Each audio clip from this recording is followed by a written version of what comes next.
तो आज हम जिस टॉपिक पे बात कर रहे हैं वो है 1857। मतलब स्कूल की हिस्ट्री बुक्स में ये अक्सर एक चैप्टर या बस एक डेट बनकर रह जाता है। बिल्कुल। लेकिन हमारे पास जो ये नोट्स और चार्ट्स है वो बताते हैं कि ये एक दिन की कहानी नहीं बल्कि सालों से उबल रहे गुस्से की कहानी है। सही कहा। ये एक ऐसी आग थी जिसके लिए जमीन या कहिए मौका ब्रिटिश पॉलिसीज नहीं तैयार किया था। और इन स्रोतों में जो चार्ट्स हैं वो साफ दिखाते हैं कि कैसे जमीन से जुड़ी पॉलिसीज मतलब लैंड रेवेन्यू पॉलिसीज ने इस विद्रोह की फाउंडेशन रखी। तो आज का मिशन बिल्कुल साफ है। हम इन अलग अलग घटनाओं, पॉलिसीज और विद्रोहों के धागे जोड़कर वो पूरी तस्वीर देखने की कोशिश करेंगे जिसे 1857 का महासंग्राम कहते हैं। और खास तौर पर ये समझेंगे कि जमीन की पॉलिसीज ने कैसे लोगों को उनके ही घर में बेगाना बना दिया था। चलिए शुरू करते हैं। तो हमारे नोट्स में सबसे पहली चीज जो आती है वो है अंग्रेजों के लैंड रेवेन्यू सिस्टम्स। ये थोड़ा अजीब है ना। एक ट्रेडिंग कंपनी आते ही सबसे पहले देश के जमीन के सिस्टम को क्यों बदलना चाहती थी? सवाल बिल्कुल सही है, क्योंकि उन्होंने ये समझ लिया था कि इंडिया को कंट्रोल करना है तो उसकी इकोनॉमी की रीढ़ यानी एग्रीकल्चर को कंट्रोल करना होगा। अच्छा। और उसके लिए उन्होंने 3 बड़े सिस्टम बनाए जिन्होंने पूरे देश का सोशल स्ट्रक्चर ही हिलाकर रख दिया। पहला नाम है परमानेंट सेटलमेंट। 1793 में लॉर्ड कॉर्नवालिस लाए थे। नाम से तो लगता है सब कुछ परमानेंट और सेटल्ड हो गया होगा, पर हुआ इसका ठीक उल्टा है ना। बिल्कुल। इसका दूसरा नाम था जमींदारी सिस्टम। अंग्रेजों ने जमींदारों को जमीन का मालिक बना दिया और उनसे कहा कि आप किसानों से लगान वसूलिए और हमें एक फिक्स्ड अमाउंट दीजिए, और जो बाकी बचा वो आपका। हाँ, सुनने में तो बड़ा सिंपल लगता है, पर इसमें एक बहुत ही रूथलेस शर्त थी। पैसा जमा नहीं करवाया तो उसकी पूरी जमींदारी नीलाम हो जाएगी। मतलब कोई माफी नहीं, कोई दूसरा मौका नहीं, कुछ नहीं। सोचिए, बारिश हो या ना हो, फसल हो या ना हो, पैसा टाइम पर पहुंचना चाहिए। इसने कई पुराने जमींदारों को बर्बाद कर दिया और नए शहरी पैसे वाले लोग जमींदार बन गए जिन्हें जमीन से कोई लगाव ही नहीं था। मतलब जमीन जो पहले एक विरासत और सम्मान की चीज थी अब सिर्फ एक बिकने वाली कमोडिटी बन गई। एग्जैक्टली। और ये सिस्टम बंगाल, बिहार, ओडिशा जैसे इलाकों में लागू हुआ। इसके बाद आया रायतवाड़ी सिस्टम। हाँ, 1820 में इसे मुनरो और रीड ने मद्रास में शुरू किया। यहाँ रयोत यानी किसान से डायरेक्ट डील की गई। कोई जमींदार बीच में नहीं, कोई नहीं। किसान सीधा सरकार को टैक्स देगा। इसमें किसान को लगा कि वो मालिक है, पर टैक्स इतना ज्यादा था कि वो अक्सर मनी लेंडर या साहूकार के चंगुल में फंस जाता था। और तीसरा महलवाड़ी सिस्टम 1822 में होल्ट मैकेंजी ने शुरू किया। ये पंजाब और नॉर्थ वेस्ट इंडिया में था। हाँ, यहाँ महल यानी पूरे गांव को एक यूनिट माना गया। गांव का मुखिया सबसे लगान इकट्ठा करके कंपनी को देता था। देखिए, कमाल की बात यह है कि ये तीनों सिस्टम अलग अलग थे, पर इनका नतीजा एक ही था, किसानों का एक्सप्लॉयटेशन। जमीन के साथ लोगों का जो सदियों पुराना रिश्ता था, अंग्रेजों ने उसे तोड़कर एक फाइनेंशियल कॉन्ट्रैक्ट में बदल दिया। और इसी से वो दिकू वाली बात पैदा हुई। हाँ, दिकू यानी बाहरी लोगों के खिलाफ नफरत।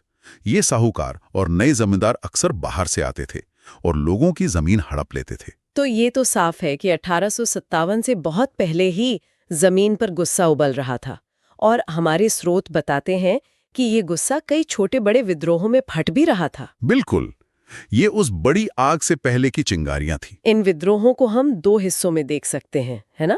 हाँ, एक तरफ थे आर्थिक कारणों से हुए विद्रोह, जैसे सन्यासी विद्रोह जो 1763 से ही बिहार बंगाल में चल रहा था, जिसके नेता मजनू शाह और देवी चौधरानी जैसे लोग थे। बंकिम चंद्र चटर्जी की आनंद मठ ने तो इसे अमर ही कर दिया। बिल्कुल। और दूसरी तरफ थे आदिवासी विद्रोह। इनकी लड़ाई सिर्फ पैसे या जमीन की नहीं थी, ये अपनी पहचान, अपनी संस्कृति, अपने जल जंगल जमीन को बचाने की लड़ाई थी। एग्जैक्टली। इसमें सबसे बड़ा नाम है संथाल विद्रोह का। 1855 में सिद्धू और कान्हू मुर्मू 2 भाइयों ने दामिनी कोह के इलाके में अंग्रेजों और उनके लाए दिकुओं के खिलाफ ऐलान जंग कर दिया। और ये कोई छोटा मोटा विद्रोह नहीं था। बिल्कुल नहीं। ये इतना बड़ा था कि अंग्रेजों को इसे दबाने के लिए सेना बुलानी पड़ी थी। और मुंडा विद्रोह भी था, जिसे उलगुलान यानी महान हलचल भी कहते हैं। इसके सबसे बड़े हीरो थे बिरसा मुंडा। हाँ।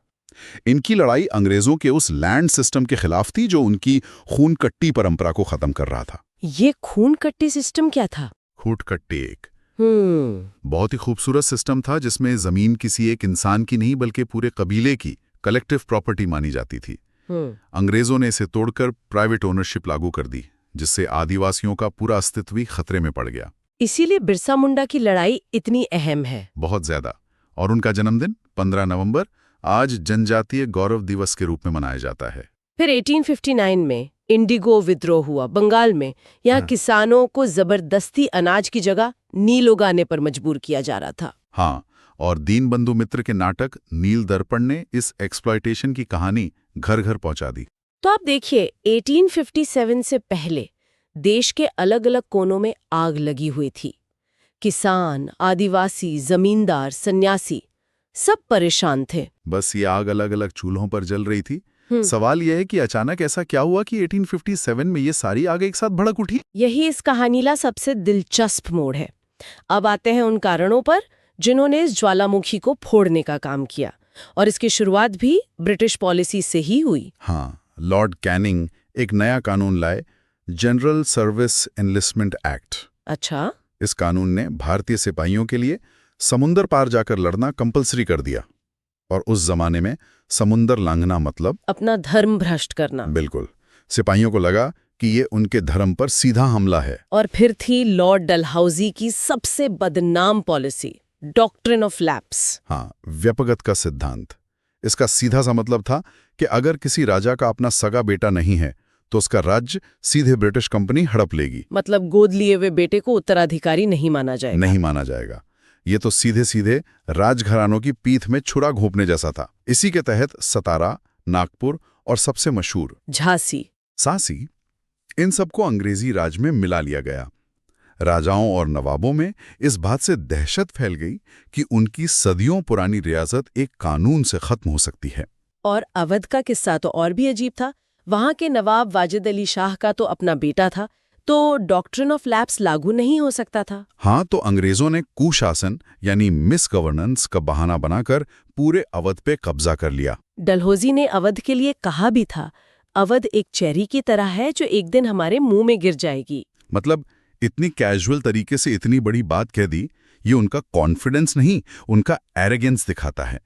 वो अवध को एक रियासत नहीं बल्कि एक प्लेट में रखा हुआ इनाम समझते थे। अगर हम इन सब चीजों को जोड़कर देखें तो एक पैटर्न दिखता है। किसान की जमीन गई, सिपाही का धर्म खतरे में और राजा का राज छीन लिया गया। हाँ, लोगों को ये महसूस होने लगा कि अंग्रेज सिर्फ हमारा पैसा नहीं बल्कि हमारी पहचान, हमारा धर्म, हमारा सम्मान, सब कुछ सिस्टमैटिक तरीके से खत्म करना चाहते हैं। आपने बिल्कुल सही पकड़ा। ये एक साइकोलॉजिकल वॉर जैसा था। ये रेजेंटमेंट इतना गहरा हो चुका था कि अब बस एक चिंगारी की जरूरत थी। और वो चिंगारी आई एनफील्ड राइफल की शक्ल में। हाँ, ये नई राइफल आई और अफवाह फैली कि इसके कारतूस यानी कार्ट्रिजेस पर गाय और सुअर की चर्बी लगी हुई है और इसे चलाने से पहले दांत से काटना पड़ता था। अब सोचिए, गाय हिंदुओं के लिए पवित्र है और सुअर मुसलमानों के लिए हराम। ये एक ऐसी चिंगारी थी जिसने हिंदू और मुस्लिम दोनों सिपाहियों की धार्मिक भावनाओं को एक साथ आग लगा दी। उन्हें लगा कि ये उनका धर्म भ्रष्ट करने की आखिरी साजिश है। और इस आग की पहली लपट थे मंगल पांडे, बैरकपुर छावनी में 34th बंगाल नेटिव इन्फेंट्री के सिपाही। 29 मार्च 1857 उन्होंने अंग्रेज अफसरों पर हमला कर दिया। उन्हें पकड़कर 8 अप्रैल को फांसी दे दी गई। मंगल पांडे की फांसी ने आग को बुझाया नहीं बल्कि और भड़का दिया। ठीक एक महीने बाद 9 मई को मेरठ में 85 सिपाहियों ने उन कारतूसों को इस्तेमाल करने से साफ मना कर दिया और उन सब को 10 साल की सजा सुनाई गई। ये बाकी सिपाहियों के लिए बर्दाश्त से बाहर था। अगले ही दिन 10 मई 1857 को मेरठ के सिपाहियों ने जेल तोड़ दी, अपने साथियों को आजाद करवाया, अंग्रेज अफसरों को मार डाला और दिल्ली चलो के नारे के साथ दिल्ली की तरफ चल पड़े। और यहां से शुरू हुआ 1857 का महासंग्राम। दिल्ली पहुंचकर उन्होंने बूढ़े हो चुके आखिरी मुगल बादशाह बहादुर शाह जफर द्वितीय को अपना नेता घोषित कर दिया। ये एक सिंबॉलिक कदम था लेकिन बहुत इंपॉर्टेंट था। इसने विद्रोह को एक ऑल इंडिया कैरेक्टर देने की कोशिश की। बिल्कुल, दिल्ली में नाम के लिए नेता बहादुर शाह जफर थे, लेकिन असली मिलिट्री कमांड जनरल बख्त खान के हाथ में थी और ये आग देखते देखते पूरे नॉर्थ इंडिया में फैल गई। हाँ, लखनऊ में मोर्चा संभाला बेगम हजरत महल ने, जिन्होंने अपने बेटे को गद्दी पर बिठाकर अंग्रेजों को चुनौती दी। उनकी लीडरशिप कमाल की थी। उन्होंने पूरे अवध को एक साथ खड़ा कर दिया था। और कानपुर में पेशवा बाजीराव द्वितीय के गोद लिए हुए बेटे नाना साहब और उनके बेहतरीन सेनापति तांत्या टोपे ने अंग्रेजों के नाक में दम कर दिया। और झांसी में रानी लक्ष्मीबाई, जिनका असली नाम मणिकर्णिका था, वो इस विद्रोह का सबसे जाना माना चेहरा बनी। बिहार में 80 साल के एक जमींदार कुंवर सिंह ने ऐसी बहादुरी से लड़ाई की कि अंग्रेज भी हैरान रह गए। और कमाल की बात यह है कि उस वक्त जो इश्तिहार यानी घोषणा पत्र जारी किए जाते थे, उनमें बार बार हिंदू मुस्लिम एकता की बात की जाती थी। हाँ, मुगल साम्राज्य के दौरान अलग अलग समुदायों के साथ रहने की, उस कोएग्जिस्टेंस की बात होती थी। ये लीडरशिप कितनी डाइवर्स थी, राजा, रानी, जमींदार, सिपाही सभी थे। ये इसकी ताकत थी।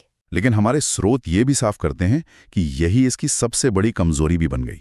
इन सबके बीच कोऑर्डिनेशन की बहुत कमी थी। कोई सेंट्रल कमांड नहीं था, कोई साढ़ा पॉलिटिकल विजन नहीं था। सब अपने अपने इलाकों में लड़ रहे थे। ये एक बड़ा सवाल है।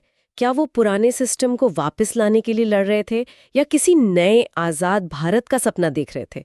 ये विजन बिल्कुल भी क्लियर नहीं था। और इसी कमी का फायदा अंग्रेजों ने उठाया।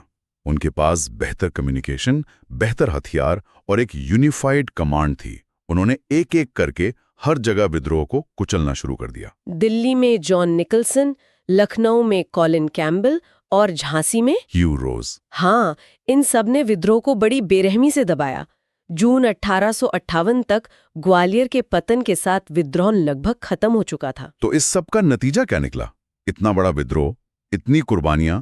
1857 के बाद क्या बदला? बदलाव बहुत बड़े और दूरगामी हुए। सबसे पहला और सबसे बड़ा बदलाव था गवर्नमेंट ऑफ इंडिया एक्ट 1858। अच्छा, इस कानून ने ईस्ट इंडिया कंपनी के शासन को हमेशा के लिए खत्म कर दिया। मतलब जिस कंपनी ने 100 साल तक इंडिया पर राज किया, उसे एक झटके में साइड कर दिया गया। हाँ, और सत्ता सीधे ब्रिटिश क्राउन यानी महारानी विक्टोरिया के हाथ में चली गई।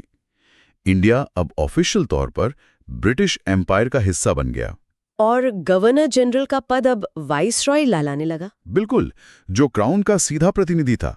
और लॉर्ड कैनिंग, जो विद्रोह के समय गवर्नर जनरल थे, इंडिया के पहले वाइसरॉय बने। एक और बड़ा बदलाव सेना में किया गया है ना? हाँ, बिल्कुल। अंग्रेज समझ गए थे कि भारतीय सिपाहियों पर अब पहले जैसा भरोसा नहीं किया जा सकता। पील कमीशन की सिफारिश पर सेना में भारतीय सिपाहियों का रेशो ब्रिटिश सिपाहियों के मुकाबले बहुत कम कर दिया गया। और तोपखाने जैसे जरूरी विभाग वो पूरी तरह से अंग्रेजों के हाथ में दे दिए गए, ताकि भविष्य में ऐसी कोई बगावत ना हो सके। इतना गुस्सा इतने बड़े इलाके में फैलने के बावजूद ये विद्रोह दबा दिया गया। कोऑर्डिनेशन की कमी तो एक वजह थी, लेकिन क्या इससे भी गहरा कोई कारण था? हाँ, नोट्स बताते हैं कि 2 बड़े कारण और थे। पहला, ये लड़ाई ज्यादातर नॉर्थ इंडिया में ही लड़ी जा रही थी। साउथ और वेस्ट इंडिया के बड़े हिस्से इससे अलग रहे। वहां के राजाओं और जमींदारों ने तो अंग्रेजों का साथ दिया। हाँ, और दूसरा, जैसा हमने पहले कहा, एक साफ आगे का प्लान नहीं था। अंग्रेजों को हटाने के बाद देश कैसे चलेगा, इस पर कोई सहमति नहीं थी। इस वजह से ये एक यूनाइटेड नेशनल मूवमेंट नहीं बन पाया। और आखिर में इसके नाम पर ही एक बहुत बड़ी बहस है, इसे क्या कहा जाए। वी.डी. सावरकर ने इसे अपनी किताब में स्वतंत्रता का पहला युद्ध या फर्स्ट वॉर ऑफ इंडिपेंडेंस कहा। वहीं दूसरी तरफ मशहूर इतिहासकार आर.सी. मजुमदार का कहना था कि ये न तो पहला था, न ही राष्ट्रीय और न ही स्वतंत्रता का युद्ध था। ये तो एक ही घटना के दो बिल्कुल अलग अलग इंटरप्रिटेशंस हैं। तो ये सिर्फ अलग अलग नाम नहीं है, ये इस घटना को देखने के 2 अलग अलग नजरिए हैं। सावरकर इसके पीछे की राष्ट्रीय भावना, हिंदू मुस्लिम एकता और आज़ादी की चाह को हाईलाइट करते हैं, जबकि मजुमदार इसकी लिमिटेशंस पर जोर देते हैं। हाँ, कि ये पूरे देश में नहीं फैला और इसका कोई एक नेशनल लीडर नहीं था।